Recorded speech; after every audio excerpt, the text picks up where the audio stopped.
നമസ്കാരം. ഇന്ത്യൻ രാഷ്ട്രീയത്തിൽ കഴിഞ്ഞ കുറച്ച് കാലങ്ങളായിട്ട് നടക്കുന്ന സംഭവവികാസങ്ങൾ ഒരു പുതിയ അധ്യായത്തിന് തുടക്കമിട്ടിരിക്കുകയാണ്. പ്രതിരോധത്തിലാക്കാനായിട്ട് ശ്രമിച്ചവർക്ക് തന്നെ കനത്ത തിരിച്ചടി നേരിടേണ്ടി വരുന്ന ഒരു കാഴ്ചയ്ക്കാണ് ഇപ്പോൾ രാജ്യം സാക്ഷ്യം വഹിച്ചുകൊണ്ടിരിക്കുന്നത്. പ്രതിപക്ഷ നേതാവ് രാഹുൽ ഗാന്ധി നിശബ്ദനാക്കാനും പൊതുമധ്യത്തിൽ ഒറ്റപ്പെടുത്താനും അപമാനിക്കാനും ലക്ഷ്യമിട്ടുള്ള നീക്കങ്ങൾ അദ്ദേഹത്തിൻ്റെ രാഷ്ട്രീയ ഭാവിക്ക് കൂടുതൽ കരുത്ത് പകരുന്നതായിട്ടാണ് സമീപകാല സംഭവങ്ങൾ സൂചിപ്പിക്കുന്നത്. പ്രത്യേകിച്ചും അസാധാരണമായിട്ടുള്ള ചങ്കുറപ്പും രാഷ്ട്രീയ തന്ത്രജ്ഞതയും രാഹുൽ ഗാന്ധി പ്രകടിപ്പിക്കുന്നതായിട്ട് ഈ അടുത്തായി രാഷ്ട്രീയ നിരീക്ഷകർ പോലും വിലയിരുത്തുന്നുണ്ട്. അദ്ദേഹത്തെ ഒതുക്കാൻ ശ്രമിച്ചവർക്ക് നേരിടേണ്ടി വന്ന തിരിച്ചടികളുടെ ആഴം എത്രത്തോളമാണ് എന്നത് നമുക്ക് 2024 ലോക്സഭാ തെരഞ്ഞെടുപ്പോടെ വ്യക്തമായതാണ്. ഇപ്പോഴിതാ ബീഹാറിൽ രാഹുൽ ഗാന്ധി നടത്തിയ വോട്ടർ അധികാർ യാത്രയിൽ കണ്ട ആ ജനക്കൂട്ടം ഒരു ദൂരവ്യാപകമായ രാഷ്ട്രീയ പ്രതിഫലനമാണ് നൽകുന്നത്. ഈ യാത്രയിൽ തടിച്ചുകൂടിയത് കോൺഗ്രസ് പ്രവർത്തകരെക്കാൾ ഉപരിയായി സാധാരണക്കാരായിട്ടുള്ള ജനങ്ങളാണ്. അവിടെ രാഹുലിനൊപ്പം നിൽക്കുന്ന ആ ജനസാഗരം അത് ആരെങ്കിലും പണം നൽകിയോ അല്ലെങ്കിൽ ആരെങ്കിലും പ്രലോഭിപ്പിച്ചോ എത്തിച്ചവരല്ല, മറിച്ച് രാഹുൽ ഗാന്ധി എന്ന വ്യക്തിയിലും അദ്ദേഹത്തിൻ്റെ ആശയങ്ങളിലും വിശ്വാസം അർപ്പിച്ച് സ്വയമേവ എത്തിച്ചേർന്ന ജനലക്ഷങ്ങളാണ് ഈ യാത്രയെ ശ്രദ്ധേയമാക്കിയത്. ഇത് കേവലം ഒരു കോൺഗ്രസ് പരിപാടിയായിരുന്നില്ല, മറിച്ച് തെരഞ്ഞെടുപ്പ് കമ്മീഷന്റെ വിശ്വാസ്യതയെ ചോദ്യം ചെയ്യുന്ന പ്രതിരോധ സമിതിയുടെ ഒരു ചെറിയ ഭാഗം മാത്രമായി. വോട്ടിംഗ് പ്രക്രിയയിലെ ക്രമക്കേടുകളെക്കുറിച്ചുള്ള നിരവധി ചോദ്യങ്ങളും സംശയങ്ങളും ഉയർത്താനായിട്ട് അതും സാധാരണക്കാരായിട്ടുള്ള ജനങ്ങൾക്ക് ലഭിച്ച ഒരു സുവർണ അവസരം കൂടിയായിരുന്നു ഈ യാത്ര.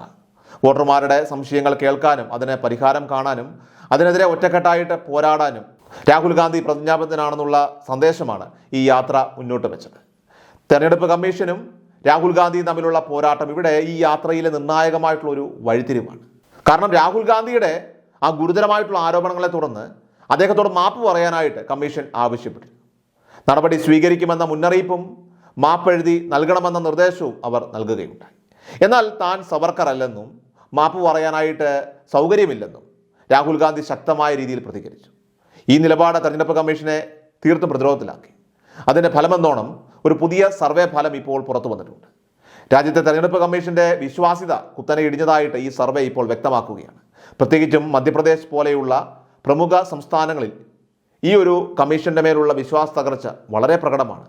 Centre for the study of developing സൊസൈറ്റീസിന്റെ ലോക്നീതി പ്രോഗ്രാം നടത്തിയ പോസ്റ്റ് പോൾ സർവേ പ്രകാരം 2019 2025 ഇടയിൽ തെരഞ്ഞെടുപ്പ് കമ്മീഷനിൽ ഉയർന്ന വിശ്വാസ്യത രേഖപ്പെടുത്തിയ വോട്ടർമാരുടെ ശതമാനത്തിൽ വലിയ കുറവുണ്ടായതായിട്ട് വ്യക്തമാക്കുന്നുണ്ട്. ഈ ഒരു സർവേയുടെ കണ്ടെത്തലുകൾ രാഹുൽ ഗാന്ധി ഉന്നയിച്ച വിഷയങ്ങൾക്ക് ജനങ്ങൾക്കിടയിൽ ലഭിക്കുന്ന പിന്തുണയെയാണ് ഇപ്പോൾ വ്യക്തമായി സൂചിപ്പിക്കുന്നത്. രാഹുൽ ഗാന്ധിയേക്കാൾ തങ്ങളുടെ നിലപാടുകൾക്കാണ് ജനങ്ങൾ പ്രാധാന്യം നൽകുന്നതെന്ന് വിശ്വസിച്ച തെരഞ്ഞെടുപ്പ് കമ്മീഷൻ ഇത് വലിയൊരു തിരിച്ചടിയാണ് ഇപ്പോൾ സമ്മാനിച്ചിരിക്കുന്നത്. ജനങ്ങൾ ഇന്ന് രാഹുൽ ഗാന്ധിക്കൊപ്പം നിൽക്കുകയാണ്. സോഷ്യൽ മീഡിയയിലും സർവേകളിലും ഇത് വളരെ വ്യക്തമായി കാണുന്നുണ്ട്. ഇതിൻ്റെ എല്ലാം തുടർച്ചയായിട്ട് രാജ്യത്തിൻ്റെ ചരിത്രത്തിൽ ആദ്യമായി തെരഞ്ഞെടുപ്പ് കമ്മീഷനെ ഇംപീച്ച് ചെയ്യാനുള്ള നീക്കങ്ങളുമായിട്ട് പ്രതിപക്ഷം ഇപ്പോൾ മുന്നോട്ട് പോവുകയാണ്. പാർലമെൻറ്റിൻ്റെ ഇരുസഭകളിലും ഇതിനായിട്ട് നോട്ടീസ് നൽകാനായിട്ട് പ്രതിപക്ഷം ഇപ്പോൾ തീരുമാനിച്ചു കഴിഞ്ഞു. രാഹുൽ ഗാന്ധിയുടെ വായടപ്പിക്കാൻ ശ്രമിച്ചവർക്ക് മുന്നിൽ ഒടുവിൽ തെരഞ്ഞെടുപ്പ് കമ്മീഷൻ തന്നെ ഇപ്പോൾ പ്രതിസന്ധിയിലായിരിക്കുകയാണ്. കാരണം ഇക്കാലം അത്രയുമുള്ള രാഷ്ട്രീയ വേട്ടയാടലും പിന്നീടുള്ള അദ്ദേഹത്തിൻ്റെ ശക്തമായിട്ടുള്ള തിരിച്ചുവരവും പരിശോധിച്ചാൽ തന്നെ അത് വ്യക്തമാണ്. നമുക്കറിയാം, പാർലമെന്റിൽ നിന്ന് അയോഗ്യനാക്കപ്പെട്ട ശേഷം സ്മൃതി ഇറാനിയെ പോലെയുള്ള BJPയുടെ നേതാക്കൾ അദ്ദേഹത്തെ പരിഹസിക്കുകയും കളിയാക്കുകയും ട്രോളുകയും ഒക്കെ തന്നെ ചെയ്തിരുന്നു. എന്നിട്ടോ സ്മൃതി ഇറാനി കഴിഞ്ഞ തെരഞ്ഞെടുപ്പിൽ 8 നിലയിൽ പൊട്ടി.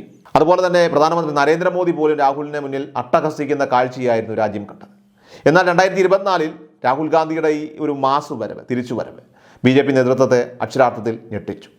പ്രതിപക്ഷ നേതാവായി അദ്ദേഹം പാർലമെന്റിലേക്ക് മടങ്ങിയെത്തിയപ്പോൾ അദ്ദേഹത്തിൻ്റെ ചോദ്യങ്ങൾക്ക് മുന്നിൽ BJP നേതാക്കൾ ഉത്തരം മുട്ടുകയായിരുന്നു. ഇതും അദ്ദേഹത്തെ നിശബ്ദനാക്കാൻ ശ്രമിച്ചവർക്ക് കിട്ടിയ ഒരു ശക്തമായ തിരിച്ചടിയാണ്. നിയമപരമായിട്ടുള്ള കേസുകളിലും രാഹുൽ ഗാന്ധിക്ക് ഇതേ അനുഭവമാണ് നേരിട്ടത്.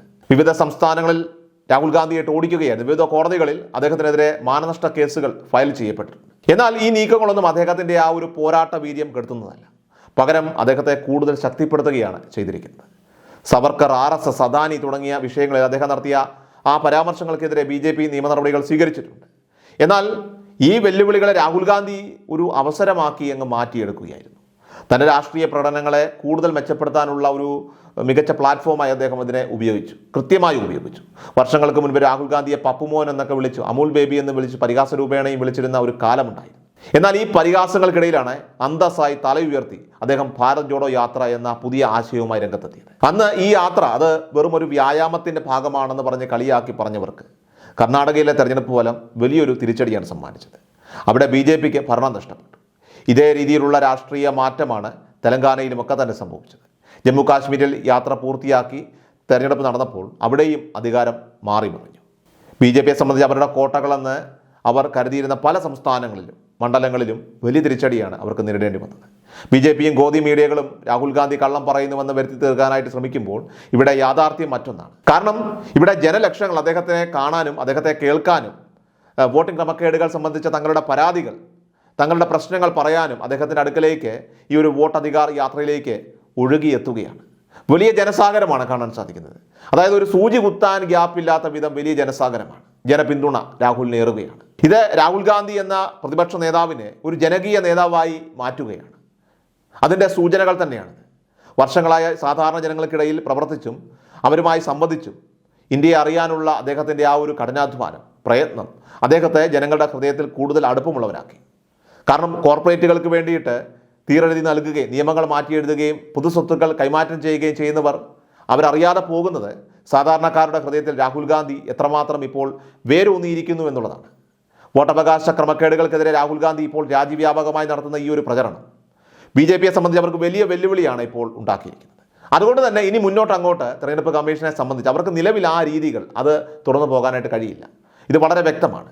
ഒരുപക്ഷെ ഇനി ബാലറ്റ് പേപ്പറിലേക്ക് ഒരു തിരിച്ചുപോക്ക് പോലും വിദൂരമല്ല. കാരണം ഇപ്പോൾ രാഹുൽ ഗാന്ധിക്ക് പിന്നിൽ ജനങ്ങൾ ഒറ്റക്കെട്ടായി നിൽക്കുന്ന ഒരു സാഹചര്യമാണ് രാജ്യം കാണുന്നത്. ഒരു ചെറിയ ഗ്രാമത്തിൽ പോലും രാഹുൽ ഗാന്ധിക്ക് ലഭിക്കുന്ന ജനപിന്തുണ ഇതാണെങ്കിൽ അദ്ദേഹം രാജ്യം മുഴുവൻ സഞ്ചരിക്കുമ്പോൾ ഉണ്ടാകാൻ പോകുന്ന ആ ഒരു പിന്തുണ രാഷ്ട്രീയ മാറ്റങ്ങളുടെ ഒരു പ്രധാന സൂചന മാത്രമാണ്.